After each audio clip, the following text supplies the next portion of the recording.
23 August 2023 Moscow থেকে প্রায় 400 kilometre দূরে রাশিয়ার আকাশে হঠাৎই ভীষণই একটা বিস্ফোরণ হয়। একটা প্রাইভেট জেট সজোরে মাটিতে আছড়ে পড়ে। এই প্লেনের ভেতরে থাকা কেউই সেদিন বাঁচতে পারেনি। তবে এটা কিন্তু কোনো অ্যাক্সিডেন্ট ছিল না, এটা ছিল একটা ঠান্ডা মাথায় সাজানো প্রি প্ল্যান্ড মার্ডার। এই প্লেনের ভেতরে আগে থেকেই একটা বম্ব রেখে দেওয়া হয়েছিল, আর টার্গেট ছিল সেই মানুষটা যিনি মাত্র 2 মাস আগেই ভ্লাদিমির পুতিনের বিরুদ্ধে বিদ্রোহ ঘোষণা করেছিলেন। আশা করি আপনারা বুঝতে পারছেন আমি কার কথা বলছি। ইয়েভগেনি প্রিগোজিন, যিনি ইউক্রেনের যুদ্ধক্ষেত্র ছেড়ে তার ভাড়াটে বাহিনী ওয়াগনার নিয়ে রওনা হয়েছিলেন মস্কোর দিকে, আর তার উদ্দেশ্য ছিল মস্কো দখল করা। বলা হয় গত 25 বছরের ইতিহাসে এটাই ছিল পুতিনের ক্ষমতার সামনে সবথেকে বড় চ্যালেঞ্জ। পুতিন তার চারিদিকে এমন একটা সিকিউরিটি উইং তৈরি করে রেখেছেন যে কেউ রাশিয়ায় তার দিকে আঙুল তুলতেও ভয় পায়। পশ্চিমা বিশ্ব বহুবার চেষ্টা করেছে যে কোনো প্রকারে পুতিনকে ক্ষমতা থেকে সরাতে, তা সে স্যাংশন চাপিয়ে হোক বা জনগণের মধ্যে ক্ষোভ সৃষ্টি করে। কিন্তু সব বাধা পেরিয়ে আজও পুতিন রাশিয়ায় সবথেকে শক্তিশালী ব্যক্তিত্ব। তো প্রশ্ন হচ্ছে, কেন পুতিনকে ক্ষমতা থেকে সরানো অসম্ভব? কিভাবে একজন মানুষ এত বড় একটা দেশকে কন্ট্রোল করছেন? কেন তার বিরুদ্ধে রাশিয়ায় কোনো বিদ্রোহ মাথা তুলে দাঁড়াতে পারে না? তো আমি রয়েছি মিঠুন, আর আজকের এই ভিডিওতে আমি পুতিনের যে পাওয়ার গেম রয়েছে, তার যে ক্ষমতা রয়েছে, সেটাকে আমি 6টা ভাগে ভাগ করেছি। আর এই 6টা স্টেপের উপর দাঁড়িয়েই পুতিন আজকের রাশিয়ায় সর্বে সর্বা। তো চলুন শুরু করা যাক।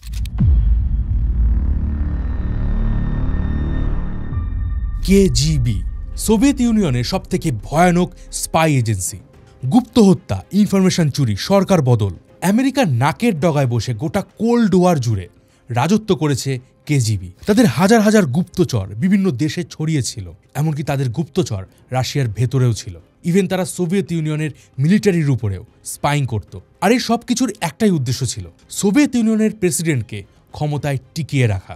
আর আজকের দিনে পুতিন কিভাবে ক্ষমতায় টিকে আছে তার পেছনেও কিন্তু রয়েছে এই কেজিবি। সালটা 1990। সোভিয়েত ইউনিয়ন যখন ভেঙে যায় তখন রাশিয়া একটা নতুন দেশ হিসাবে উঠে আসে, আর এই সময় রাশিয়ার প্রেসিডেন্ট হন Boris Yeltsin.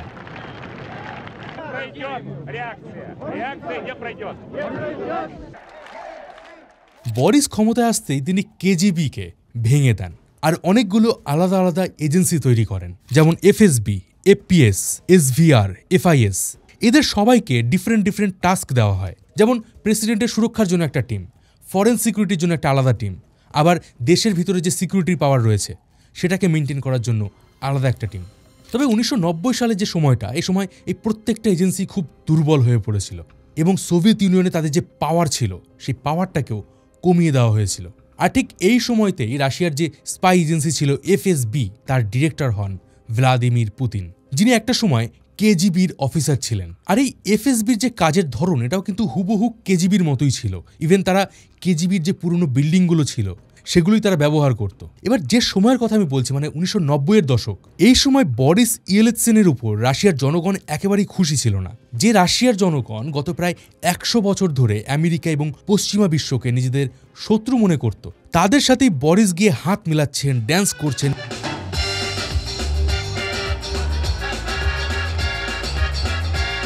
Even Soviet union ভেঙে যাওয়ার পর রাশিয়ার অর্থনীতিও ভেঙে পড়েছিল, সেদিকেও বরিস তেমন কিছু ইমপ্রুভ করতে পারেননি। ফলে জনগণ যেমন খেপেছিল, তেমনই বিভিন্ন দেশপ্রেমিক যে স্পাই এজেন্সিগুলো রয়েছে, মিলিটারি রয়েছে, তারাও খেপেছিল। এমনকি এই সময় রাশিয়ার পলিটিক্সে যে ধনী মানুষেরা ছিলেন তারাও ক্ষমতার দখল নিয়ে লড়াই করছিল। তো সিচুয়েশন কিছুটা এমন ছিল যে রাশিয়া একটা সময় আমেরিকাকে টক্কর দিত, সেই রাশিয়ার অস্তিত্ব সংকটে পড়ে গিয়েছিল। তো এই সমস্ত কিছু যখন চলছিল, তখনই 1999 সালে বরিস হঠাৎই ভ্লাদিমির পুতিনকে নিজের প্রধানমন্ত্রী হিসাবে নিযুক্ত করেন। আর কয়েক মাসের মধ্যেই বরিস ইয়েলৎসিন রাশিয়ার রাষ্ট্রপতি পদ থেকে সরে দাঁড়ান। ফলে কোনো ভোট বা রাজনীতি ছাড়াই রাশিয়ার পরবর্তী প্রেসিডেন্ট হয়ে যান ভ্লাদিমির পুতিন।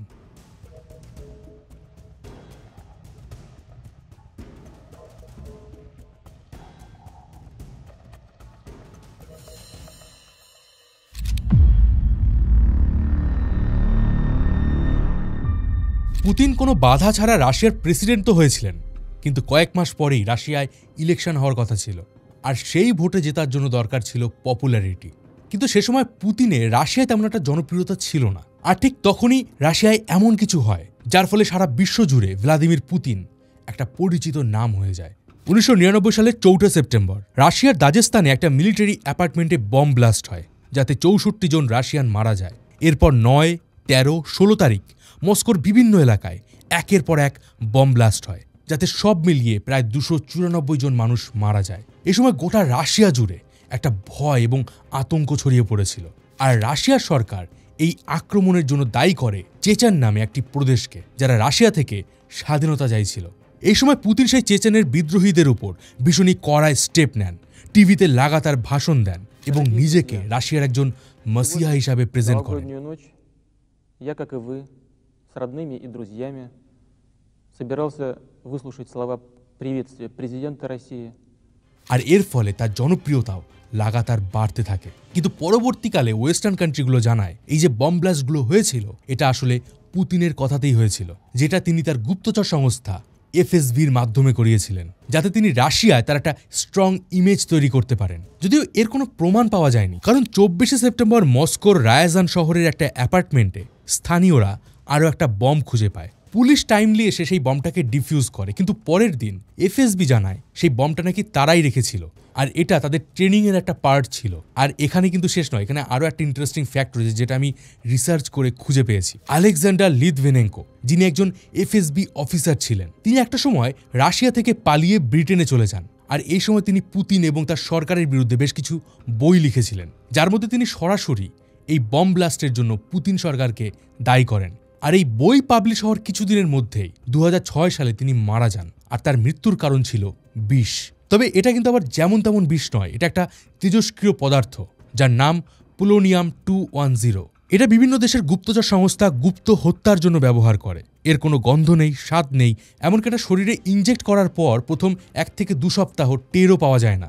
আর ব্রিটেন পুলিশ সন্দেহ করে যে এই বিষ পুতিনের কথাতেই এফএসবি ওই আলেকজান্ডারের শরীরে দিয়েছিল। আর শুধুমাত্র কিন্তু এই আলেকজান্ডার লিথভেনেঙ্কো নয়, রাশিয়ার যে পার্লামেন্ট ছিল সেই পার্লামেন্টের অনেকেই সে সময় এই বম্ব ব্লাস্টের জন্য ইনভেস্টিগেশন করতে চাইছিল, আর এরা প্রত্যেকেই রহস্যজনকভাবে মারা যায়। এবার দেখুন, আমি তো রিসার্চ করে ইনফরমেশন বের করেছি, কিন্তু এর জন্য যে প্রপার সোর্স বা আপনি বলতে পারেন যে এভিডেন্স, যে এর পিছনে পুতিনই ছিল কিনা, তার কিন্তু কোনো তথ্য আমি পাইনি। ফলে বাদবাকিটা আপনারা নিজেরাই ডিসাইড করুন যে এটা আদৌ ঠিক না ভুল। তো এই ঘটনার পর 2000 সালে রাশিয়ায় প্রেসিডেন্সিয়াল ক্যান্ডিডেটের জন্য ভোট হয়, আর পুতিন সেখানে 53% ভোট পেয়ে জয়ী হন। আর তারপর থেকে আজ পর্যন্ত পুতিনের ভোটের সংখ্যা এবং পপুলারিটি লাফিয়ে লাফিয়ে বাড়ছে।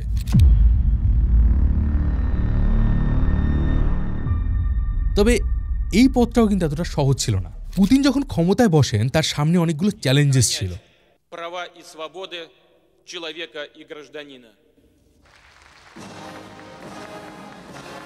রাশিয়ার ধনী ব্যক্তিরা তাদের রাজনীতিকে কন্ট্রোল করতে চাইছিলেন। এবার পুতিনের মতো একজন বিচক্ষণ মানুষ, তিনি আগে থেকে বুঝতে পেরেছিলেন যে এই ধনী ব্যক্তিরা চাইলে টাকা দিয়ে সরকারের বিরুদ্ধে বিদ্রোহ করাতে পারে বা নিজেদের মতো পলিটিক্সকে কন্ট্রোল করতে পারে। আর রাশিয়া এই যে ধনী ব্যক্তিরা, এদেরকে বলা হয় অলিগার্ক।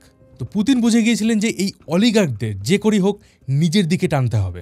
2000 সালে রাশিয়ার 21 জন ধনী ব্যক্তি মানে অলিগার্কদের নিয়ে ক্রেমলিন প্যালেসে পুতিন একটা মিটিং করেন। পুতিন এই সময় অলিগার্কদের হেল্প নিয়ে রাশিয়ার যে ভেঙে পড়া অর্থনীতি সেটাকে চাঙ্গা করতে চাইছিলেন। তিনি এই সময় বলেন যে যদি তোমরা আমার লিডারশিপ মেনে নাও আর আমার নেওয়া ডিসিশনে কোনো বাধা না দাও, তাহলে তোমরা তোমাদের ম্যানশন, প্রাইভেট জেট, বিলিয়ন ডলারের সম্পত্তি রাশিয়ায় সুরক্ষিতভাবে রাখতে পারবে। আর মিটিংয়ে থাকা প্রায় প্রত্যেকেই পুতিনের কথায় সম্মতি জানায়। আর যারা সম্মতি জানিয়েছিল তাদের জন্য পুতিন বেশ কিছু গিফটও দিয়েছিলেন। রাশিয়া সরকারের কন্ট্রোলে থাকা কোম্পানিগুলো এই অলিগার্কদের কাছে বাজার দরের চেয়ে অত্যন্ত কম দামে বিক্রি করে দেওয়া হয়, যার মধ্যে বেশিরভাগ ছিল অয়েল এবং গ্যাস কোম্পানি। এর ফলে একদিকে যেমন এই অলিগার্করা নিজেদের সম্পত্তি বাড়িয়ে নিচ্ছিল, তেমনি পুতিনের কাছে এরা একটা এটিএম মেশিনের মতো হয়ে উঠেছিল। যুদ্ধ বলুন বা কোনো বিদ্রোহ, যখনই পুতিনের কোনো ফান্ডিং দরকার হয় তখনই তিনি এই অলিগার্কদের কাছ থেকে আর্থিক সাহায্য পান। আর এতে কিন্তু রাশিয়ার ইকোনমি ভীষণভাবে বুস্ট করেছিল। পুতিন যখন রাশিয়ায় ক্ষমতা এসেছিলেন তখন রাশিয়ার জিডিপি ছিল $196 বিলিয়ন। মাত্র 10 বছরে এই জিডিপি 6 গুণ বৃদ্ধি পায়, $1.22 ট্রিলিয়ন হয়। ইভেন পুতিনের আমলেই রাশিয়া যে দরিদ্র সীমার নিচে বসবাস করা মানুষের সংখ্যা সেটা 30% থেকে কমে 14%-এ চলে আসে। ইভেন তার আমলেই রাশিয়া ইন্ডাস্ট্রি গ্রোথ করেছিল প্রায় 76%। লোকজনের মাথাপিছু আয় দ্বিগুণ হয়ে গিয়েছিল। ইভেন রাশিয়ার বিভিন্ন সেক্টরে কাজ করা ব্যক্তিদের বেতনে প্রায় 7 গুণ বেড়ে গিয়েছিল। ফলে ওভারঅল রাশিয়া জুড়ে পুতিনের জনপ্রিয়তা অনেক বেড়ে যায়। তবে যে অলিগার্করা পুতিনের কথায় সম্মতি জানায়নি তাদের কি হয়েছিল আশা করি আপনারা বুঝতে পারছেন। আর যদি বুঝতে না পারেন তাহলে তাদের মধ্যে একজনের ঘটনা আপনাদেরকে বলি। মিখাইল খোর্দোভস্কি পুতিনের বিরুদ্ধে গিয়ে তিনি বিরোধী দলগুলোকে ফান্ডিং দেন আর সরকারের দুর্নীতির বিরুদ্ধে তিনি প্রকাশ্যে কথা বলেন। কিন্তু 2003 সালে তাকে ট্যাক্স ফ্রড এবং মানি লন্ডারিং এর অভিযোগে গ্রেপ্তার করা হয়। আর তার তেল কোম্পানি ইউকুস, যেটা ছিল রাশিয়ার অন্যতম বৃহত্তম কোম্পানি, সেটাকে সরকার নিজের কন্ট্রোলে নিয়ে নেয়। আর এই সময় তিনি প্রায় 10 বছর জেল খাটেন।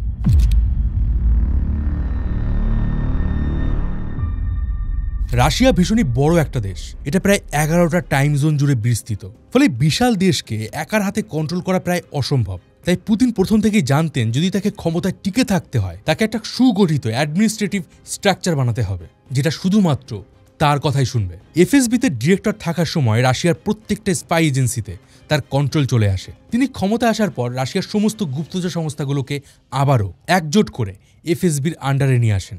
এমনকি মিলিটারির মধ্যেও তিনি এফএসবি অফিসারদের নিযুক্ত করেন যাতে সেনাবাহিনী চাইলেও তার বিরুদ্ধে সৈন্য অভ্যুত্থান করতে না পারে। পরের ধাপে পুতিন রাশিয়াকে 7টা সুপার রিজিওনাল ডিস্ট্রিক্টে ভাগ করে দেন আর প্রত্যেকটা ডিস্ট্রিক্টের উপরে নিয়োগ করেন একজন করে প্রেসিডেন্সিয়াল এনভয়। আর এই 7 জনই ছিল কেজিবির অফিসার এবং পুতিনের বিশ্বস্ত ব্যক্তিত্ব, যাদের দায়িত্ব ছিল একটাই, পুতিনকে রিপোর্ট করা এবং সম্পূর্ণ অঞ্চলকে কন্ট্রোল করা। এই যে সুপার গভর্নররা ছিল এরা রাশিয়ার যে কোনো প্রদেশে যদি কোনো সরকার বিরোধী মুভমেন্ট তৈরি হয় তাহলে সেটা শুরুর আগেই থামিয়ে দেয়। এরপর দেশ জুড়ে থাকা election commission, court, local police, mayor সবকিছুই এই গভর্নরদের কন্ট্রোলে চলে আসে। তবে এমনটা কিন্তু নয় যে পুতিনের অ্যাগেনস্টে কেউ কখনো দাঁড়াতেই পারেনি।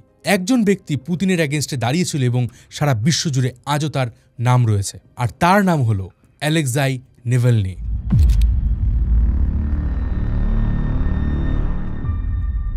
2020 সালের আগস্ট মাস নেভালনি রাশিয়ার সাইবেরিয়াতে একটা পলিটিক্যাল র্যালি করতে যান।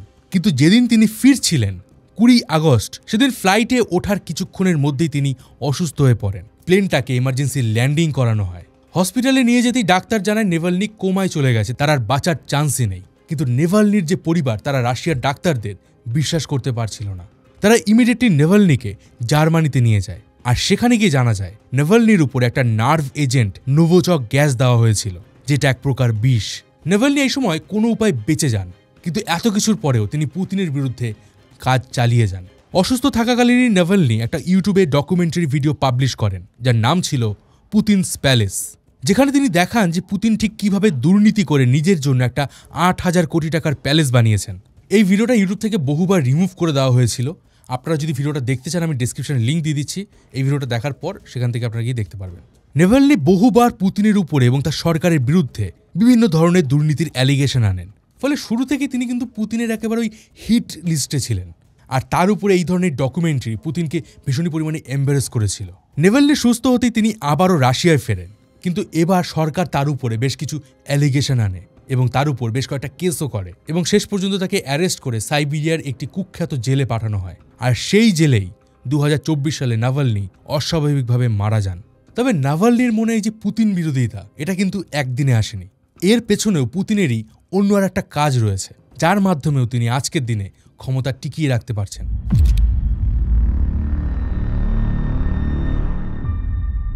2006 সালে রাশিয়ার একজন জার্নালিস্ট অ্যানা পলিতভস্কিকে তার অ্যাপার্টমেন্টে মৃত অবস্থায় পাওয়া যায়।